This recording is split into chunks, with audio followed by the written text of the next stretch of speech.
Siemanko, dzisiaj kolejny odcinek z recyklingu tkanin. Jeśli chcielibyście zobaczyć, co dla Was przygotowałem, to zapraszam do oglądania.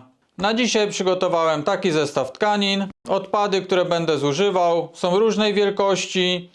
Poduszkę, którą będę dzisiaj wykonywał, będzie podłużna, z podłużnych elementów, więc będzie mi zależało na wycięciu jak najkrótszych części, ponieważ zużywamy odpad, a zazwyczaj on jest różnych rozmiarów. Rzadko kiedy trafiają się duże elementy, a zależy mi na zużyciu całości. Tak jak wspominałem, chcę dzisiaj wykonać podłużną poduszkę. Z poprzednich odcinków wiemy już, że ten wymiar musi mieć 43, żeby końcowo poduszka miała 40 cm. No a tutaj będę chciał 60 cm na długość. No i teraz paski chciałbym, żeby miały po 5 cm, więc uwzględniając po centymetrze zapasu, to muszę wyciąć paski na 7 cm i 43 cm długie. Ile pasków? Końcowo ma to mieć 5 cm po zaszyciu, więc żeby było 60, no to muszę wyciąć 12 sztuk. Mogę też wyciąć paski od razu na 84. Tutaj odpada centymetr, bo jeśli tniemy tutaj na połówkę, to tutaj dochodzi jeszcze zaszycie. Jeśli wytniemy całe paski na długość, no to będą miały 84. No ale to wiadomo, są odpady, więc kawałki są różne. I łatwiej nam będzie wyciąć taki odcinek na 43 niż na ponad 80 cm. Wymiary mamy ustalone, więc zabieram się za cięcie. Takie paski na kolejną poduszkę. No i układ będzie mniej więcej taki.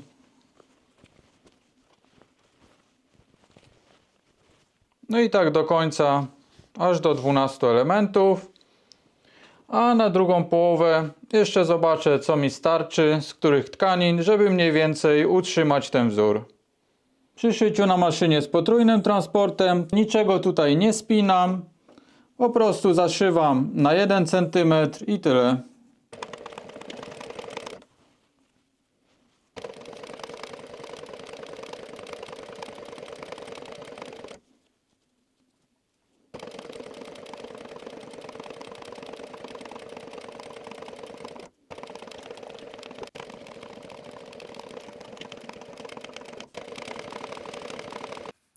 Teraz przygotowałem dwa paski. Czerwona tkanina zostaje jak w poprzednim panelu, a dołącza inny welur w kolorze beżowym. Identyczna tkanina jak ta żółta, tylko po prostu inny kolor. Przeszyjemy to teraz na pojedynczym transporcie, żeby zobaczyć, jaka powstaje różnica przy szyciu, no i czy można coś z tym zrobić.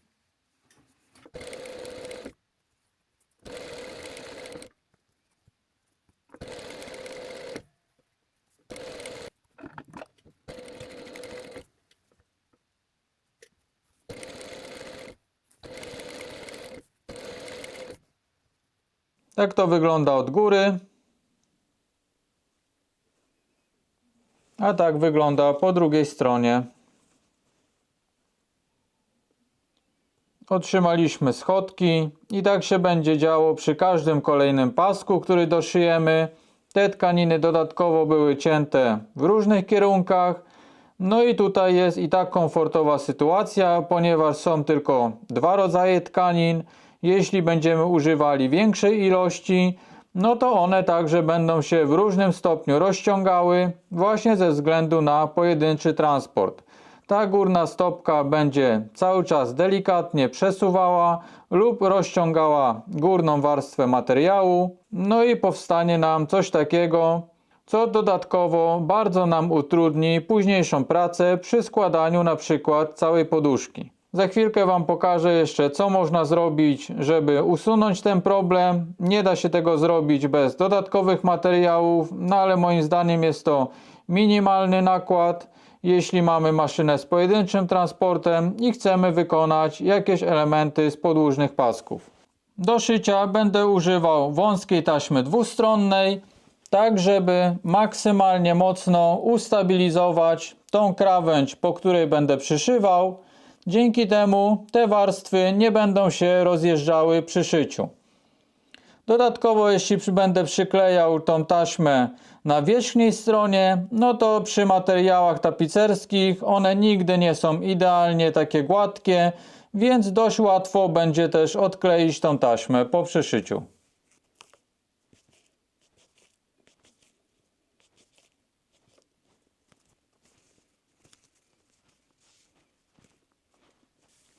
Więc drugą połowę poduszki będę szył na maszynie z pojedynczym transportem. Można by było jeszcze powiedzieć, że wystarczy zmniejszyć docisk stopki. No ja ogólnie nie mam z tym jakichś rewelacyjnych efektów, zwłaszcza jeśli przeszywamy różne rodzaje tkanin. Na jednej może to się okazać dobrym wyborem, ale zaczniemy przyszywać kolejny pasek i już wyjdzie co innego. Więc bardziej jednak preferuję taśmę lub zmianę rodzaju maszyny.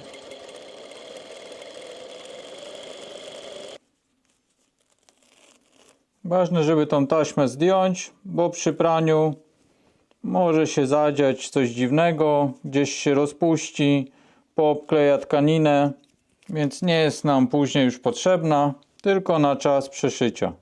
Efekt jest taki: jedna strona i druga.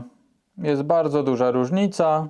No, można powiedzieć, że jest równo, porównywalnie do maszyny z potrójnym transportem. Tak to wyszło po klejeniu taśmą.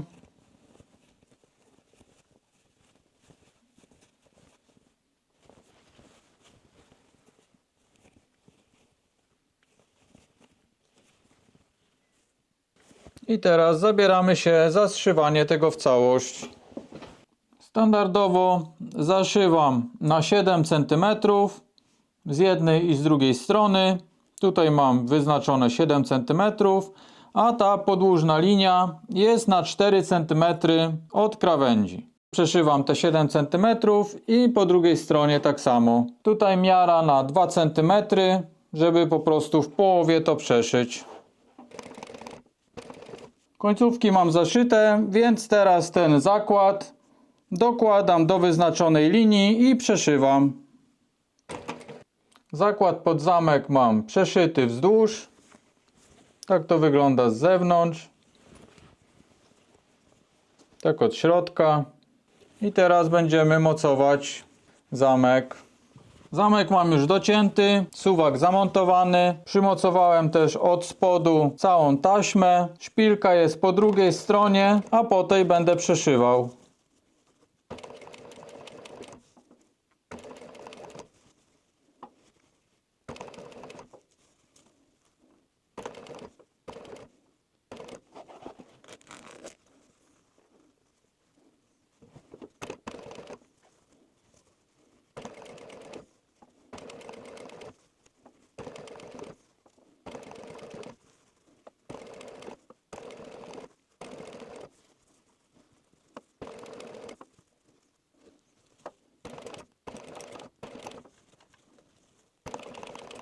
Zamek wszyty, więc teraz zaszywamy boki.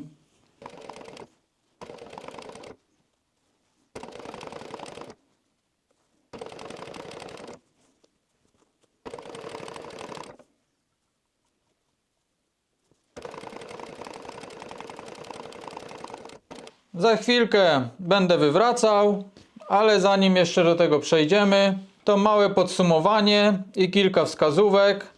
Najlepiej paski przeszywa się jednak na maszynie z potrójnym transportem. Przy pojedynczym transporcie prawie zawsze wyjdą nam nierówne końce, tak jak to widać tutaj. Jak można temu zaradzić? No to przykładowo taśma dwustronna.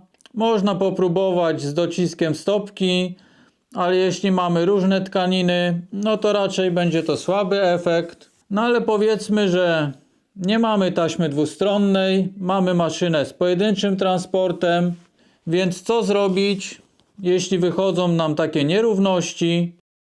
Jednym z najlepszych sposobów jest rozszycie szwów, tak jak to widać tutaj.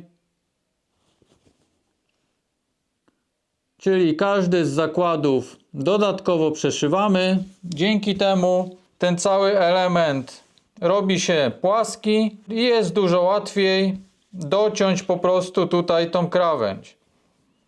Jeśli my tego nie rozszyjemy, no to on będzie cały czas się deformował, te zakłady będą go podnosiły i ciężko nam będzie jakikolwiek wymiar tutaj złapać, a dzięki temu, że mamy porozszywane, to ten cały panel jest bardziej płaski i jesteśmy w stanie wyznaczyć tutaj jakąś linię, żeby to w miarę równo dociąć. Ewentualnie wtedy stosujemy dłuższy zakład, na przykład 2 cm, tak żeby złapać te wszystkie elementy. To jest takie awaryjne wyjście.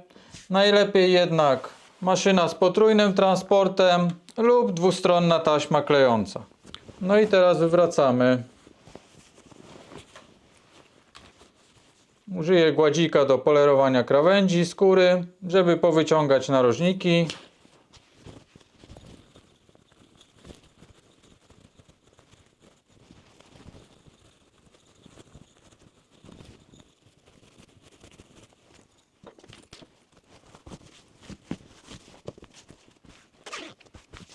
Tak się prezentuje jedna strona, a tak druga. Za chwilę jeszcze pokażę Wam wypełnioną i będzie końcowy efekt. Zrobimy jeszcze wypełnienie do poduszki. Użyję do tego mikrofibry. Wyciąłem kawałek 126 na 43 cm. Poduszka ma w okolicach 60 na 40. Jeśli jest taka okazja, to stosuję zazwyczaj trochę większe wypełnienie niż wymiary poduszki. Tak wygląda z wypełnieniem.